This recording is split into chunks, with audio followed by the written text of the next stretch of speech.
La atmósfera estaba cargada. El aire, espeso, parecía difícil de respirar. Los rostros en el salón se ocultaban tras un velo de lágrimas, mientras los murmullos de dolor eran tragados por un silencio sepulcral. En ese instante, una voz quebrada, pero firme como el acero, rompió la quietud. Era Miguel Uribe Londoño, un padre marcado 2 veces por la tragedia, que se levantaba no solo para despedir a su hijo, sino para desafiar de frente a las sombras que, según él, han alimentado la violencia que consume al país. Su mirada recorrió el lugar como si buscara a los culpables entre los presentes. Las palabras, cortantes y precisas, salieron de su boca como si fueran sentencias, acusaciones que no necesitaban nombres para ser comprendidas.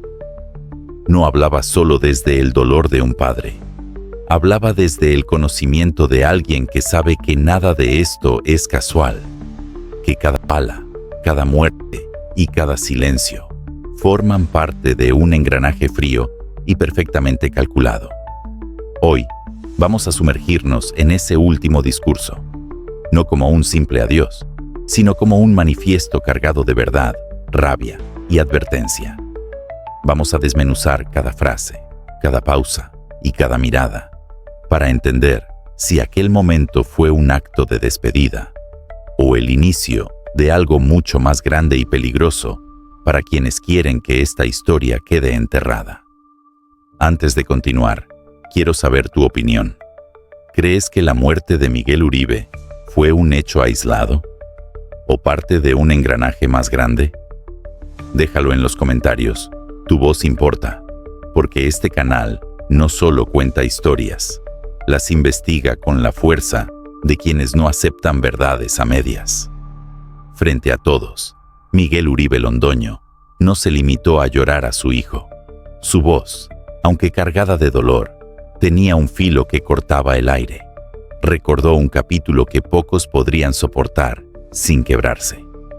Hace 34 años, la guerra me arrebató a mi esposa, y hoy me arranca a mi hijo. No era una simple frase, era un recordatorio brutal de que la historia, cuando no se confronta, se repite con precisión quirúrgica. Ese paralelismo entre 2 tragedias no solo buscaba conmover, buscaba despertar la rabia de un país adormecido. Su discurso dejó claro que no estaba allí únicamente para despedirse, sino para declarar una guerra personal contra la impunidad. No usó metáforas suaves ni discursos tibios.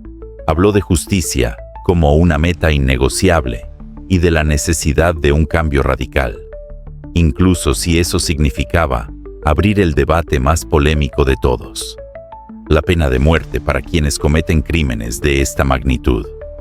Su rostro endurecido no era solo por el sufrimiento, sino por la determinación de alguien que entiende que, en un sistema débil, la única forma de frenar a los depredadores es cambiando las reglas del juego. Entre las lágrimas y los aplausos se dibujaba una nueva figura. No solo un padre en duelo, sino un hombre dispuesto a enfrentarse a las fuerzas que, según él, llevan décadas operando desde las sombras. Si quieres más contenido que destape verdades incómodas, suscríbete, dale like y comparte este video. Juntos podemos seguir investigando lo que muchos quieren ocultar. Uribe Londoño no habló como un hombre que se sorprende ante la tragedia. Habló como quien ya ha visto, demasiadas veces, el mismo patrón repetirse. Su voz describía a una Colombia atrapada en un ciclo oscuro. Una maquinaria bien engrasada que nunca se detiene y que parece alimentarse con la sangre de sus mejores hijos. Con un gesto serio y pausado, advirtió que la violencia que hoy sacude al país no nació de la noche a la mañana. Son las mismas manos de siempre, dijo, y esa frase cayó como un ladrillo en el pecho de los presentes. No mencionó nombres, pero no hacía falta. Todos entendieron que hablaba de esos rostros que jamás aparecen en las portadas, de esos apellidos que se pronuncian en voz baja, de esas élites invisibles que mueven las piezas del ajedrez político y criminal con precisión de cirujano. Era imposible no imaginar a esos jugadores ocultos, sentados en despachos blindados, dictando movimientos que cambian el destino de un país entero. Sus palabras eran una acusación disfrazada, un golpe directo a figuras intocables para la justicia común, aquellas que viven por encima de la ley y que, desde hace décadas, han convertido la violencia en un instrumento de poder. Ese momento no fue solo un acto de denuncia, fue un recordatorio de que la historia reciente de Colombia está escrita con tinta de conspiración y silencios cómplices. Y él, un padre que lo ha perdido todo, estaba dispuesto a arrancar ese telón, aunque al hacerlo expusiera verdades que muchos preferirían enterrar. El salón entero contuvo la respiración cuando Miguel Uribe Londoño, con una firmeza que parecía desafiar al propio miedo, pronunció: "No tenemos duda de dónde viene esta violencia. No tenemos duda de quién la permite". No era una frase lanzada al aire para llenar un discurso. Era la afirmación de un hombre que carga con décadas de experiencia, observando el oscuro matrimonio entre el crimen y la política. Su voz, grave y decidida, llevaba el peso de quien ha visto de cerca cómo las decisiones en salones alfombrados se traducen en sangre derramada en las calles. No estaba improvisando. Hablaba como quien ha juntado pieza por pieza un rompecabezas que otros temen mirar, como quien tiene claro que detrás de cada crimen de alto perfil hay una red de intereses demasiado poderosa para confiar en que la justicia tradicional actuará por sí sola. En ese instante, su promesa dejó de ser un simple acto de duelo y se convirtió en una declaración de guerra. No descansar hasta ver a los responsables pagar con la pena máxima que la ley permita, o, si el sistema se queda corto, impulsar una reforma que abra las puertas a la pena de muerte para los magnicidios. Una postura que muchos consideran polémica, pero que, en su voz, sonaba menos a controversia y más a una advertencia a quienes se creen intocables. No era solo un padre exigiendo justicia, era un hombre que, frente a todos, estaba dispuesto a desafiar los cimientos legales y políticos del país, si eso significaba asegurarse de que el asesinato de su hijo no quedara impune. Y mientras hablaba, algunos de los presentes sintieron que esas palabras no solo apuntaban al pasado, sino a una batalla que apenas estaba por comenzar. Aquel día, la iglesia no fue únicamente un lugar de despedida.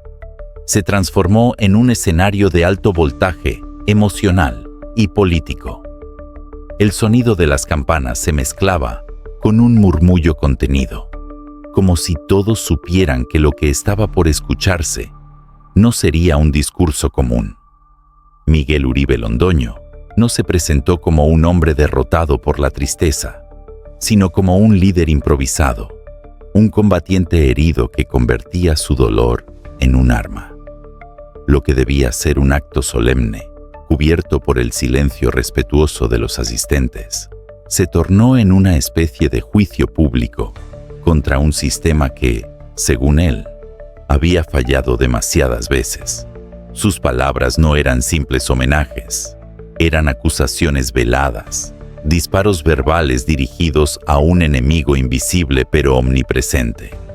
Entre las coronas, algunas con cintas que llevaban mensajes de condolencia y otras con frases que sonaban casi como proclamas, se percibía un ambiente extraño, una mezcla de duelo, indignación y una chispa de rebelión. Los asistentes escuchaban con el corazón encogido, pero también con los ojos encendidos, como si cada frase del padre les entregara un motivo más para no aceptar el silencio. Era evidente que aquel funeral había cruzado la línea entre lo íntimo y lo colectivo, no se trataba únicamente de despedir a un hijo, sino de dejar plantada una semilla de resistencia. Miguel Uribe Londoño estaba usando ese momento para reorganizar emocionalmente a quienes lo escuchaban, para recordarle al país que la violencia no se combate con resignación, sino con acción. En ese instante, el dolor personal se volvió un manifiesto político y el funeral dejó de ser un punto final para convertirse en el prólogo de una lucha que apenas comenzaba. Cuando Miguel Uribe Londoño pronunció: "Esta violencia tiene promotores, tiene protectores y tiene beneficiarios", el aire en la sala se volvió más denso, como si todos hubieran entendido que esas palabras no eran improvisadas. No se trataba de una reflexión genérica sobre la violencia en Colombia, sino de una acusación cuidadosamente calculada, un mensaje cifrado para quienes, en las sombras, manejan los hilos del poder. Entre los presentes, algunos bajaron la mirada, otros intercambiaron miradas incómodas. Se escucharon murmullos, breves y nerviosos, como si esas frases hubieran tocado fibras demasiado sensibles. Muchos entendieron que no era un señalamiento al azar. Detrás de esa declaración se escondía el reconocimiento tácito de una red bien estructurada, con jerarquías, influencias y un blindaje tan sólido que ni siquiera la tragedia de un magnicidio logra romper. Era como si, en medio del funeral, el padre hubiera levantado un velo y mostrado, aunque fuera por un instante, las siluetas de quienes operan desde lo más alto, protegidos por pactos invisibles y alianzas que trascienden gobiernos y partidos. La mención de promotores, protectores y beneficiarios parecía un organigrama oculto, una descripción indirecta de una maquinaria que se alimenta de la sangre de las víctimas para sostener su propio poder. Esa frase no solo encendió teorías y sospechas entre los asistentes, sino que, en redes sociales, se convirtió en la chispa que avivó conversaciones sobre conspiraciones y pactos oscuros. Lo que había dicho el padre no era un simple lamento, era una advertencia que dejaba claro que él conocía, al menos en parte, la estructura real detrás de la tragedia.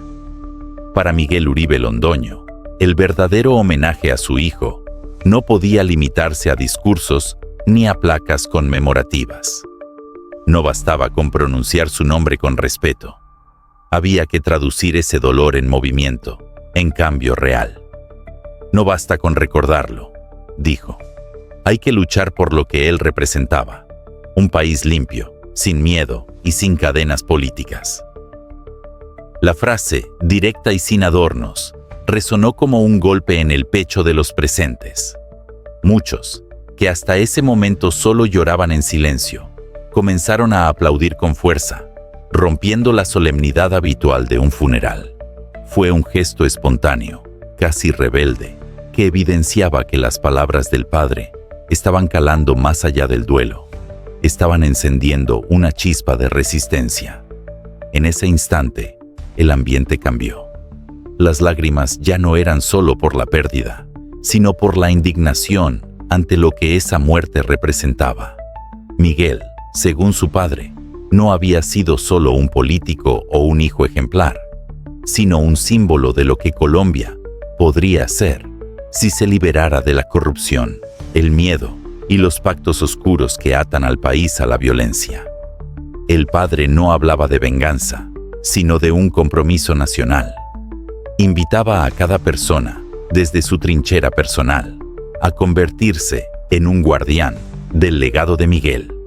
Y aunque sus palabras tenían un tono de esperanza, en el fondo había un mensaje oculto. Si el pueblo no se une y actúa, el sacrificio de su hijo corre el riesgo de convertirse en otra estadística más de un país acostumbrado a enterrar a sus líderes antes de tiempo. El discurso de Miguel Uribe Londoño cayó como una bomba en la opinión pública. En cuestión de horas, los titulares se dividían entre quienes lo llamaban un acto de valentía histórica, y quienes lo etiquetaban como un acto de valentía histórica, pronunciamiento peligroso que podría incendiar el país. La polarización fue inmediata. Algunos periodistas y analistas destacaban que no era común que, en medio de un funeral, un padre lanzara acusaciones tan directas contra un sistema que, según él, lleva décadas operando con impunidad. Otros, más cautelosos, advertían que ese tipo de declaraciones no se pronuncian sin consecuencias, especialmente cuando el blanco son figuras y estructuras que jamás han pisado un banquillo de acusados. En redes sociales, el efecto fue aún más explosivo. Miles de comentarios inundaban la conversación pública, algunos apoyando sin reservas su valentía, otros advirtiendo que estaba firmando su propia sentencia. Entre mensajes de solidaridad y advertencias veladas, comenzó a crecer una narrativa inquietante, que las palabras del padre podían costarle caro, no solo políticamente, sino en su propia seguridad. Grupos de opinión comenzaron a especular sobre quiénes se sentirían aludidos por sus frases y, más importante aún, qué estarían dispuestos a hacer para silenciarlo. Porque, como muchos recordaron con tono sombrío, en Colombia la historia ha demostrado que cuando se desafían fuerzas tan grandes, las represalias no tardan en llegar, y a veces son más silenciosas, pero igual de letales. En medio de su discurso, hubo un instante en que Miguel Uribe Londoño cambió el ritmo. Su voz, antes firme y proyectada, se volvió más baja, casi como si quisiera que solo quienes realmente prestaban atención entendieran el verdadero mensaje. La historia no nos perdonará si dejamos pasar esta oportunidad, pronunció. Y el eco de esas palabras se quedó flotando en el aire, más pesado que cualquier otra frase de la ceremonia. No sonaban a despedida, sonaban a una orden, a un llamado de urgencia dirigido a cada ciudadano presente y a quienes escucharían su mensaje más allá de esas paredes. Era como si estuviera diciendo: lo que pasó aquí no puede olvidarse, porque si lo hacemos, vendrá algo peor. Algunos analistas que siguieron el funeral lo interpretaron como una advertencia velada. La muerte de su hijo no sería un caso aislado, sino una pieza más en una cadena de acontecimientos que podrían desatar una crisis mucho más profunda. Esa frase, breve pero cargada de significado, dejaba entrever que lo ocurrido era apenas la superficie y que bajo ella se escondía un entramado que, de revelarse, podría sacudir los cimientos del país. Entre los asistentes, algunos sintieron un escalofrío. No era solo dolor lo que escuchaban, era la voz de un hombre que parecía saber más de lo que decía, un padre que, aún en duelo, enviaba un mensaje cifrado. El país entero estaba en la mira, y el reloj ya había. Hoy, las palabras de un padre de luto resuenan más que cualquier discurso político. No provienen de un atril oficial ni de un libreto preparado. Nacen del dolor más puro y de una indignación que no se apaga con aplausos. Lo que escuchamos no fue solo una despedida, fue un grito de guerra contra un sistema que, para muchos, parece construido para proteger a los culpables y silenciar a las víctimas. En su voz había una verdad incómoda. Si la sociedad se queda callada, este crimen se repetirá una y otra vez, y cada silencio será un permiso para que continúe la impunidad. Ese mensaje, directo y sin filtros, obliga a una reflexión inmediata. ¿Vamos a dejar que eso pase otra vez? ¿O esta vez la indignación se convertirá en un movimiento real para exigir justicia? Porque cada espectador de esta historia tiene un papel, y no se trata solo de mirar, se trata de actuar. Si este caso te ha impactado, suscríbete ahora mismo, activa la campanita, dale like y comparte este video. para que más personas conozcan esta verdad. Y déjame en los comentarios tu opinión. ¿Crees que las palabras de Uribe Londoño pueden cambiar la historia? ¿O solo abrirán otra herida más en un país cansado de sufrir? Tu voz cuenta, y en este canal siempre será escuchada.